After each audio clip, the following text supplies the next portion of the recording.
नमस्कार मंडळी, झटपट बनणारी भेंडीची भाजी बनवायची आहे. तर मग माझ्यासोबत तुम्ही माझी रेसिपी बघा. कढई घेतली, कढईमध्ये तेल घेतलं आहे, अर्धा किलो चिरून घेतलेली भेंडी आहे, 1 चम्मच हिरवी मिरची आहे, लसूणसुद्धा घेतलेला आहे. तर तेल गरम झाल्यावरती मी जिऱ्याला फोडणी दिलेली आहे. जिऱ्याला फोडणी दिल्यानंतर इथं मी लसूणसुद्धा कढईमध्ये ॲड करते आहे.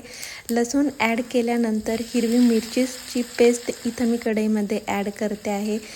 त्या तिन्ही वस्तूंना मी छान परतवून घेते आहे. परतवून घेतल्यावरती आता इथं मी चिरून घेतलेली भेंडीसुद्धा कढईमध्ये ॲड केलेली आहे.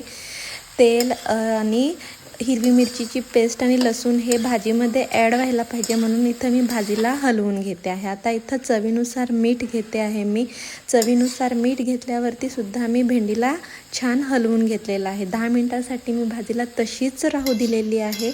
मंद आचेवरती मी भाजीला आता इथं अधूनमधून हलवत जाते आहे.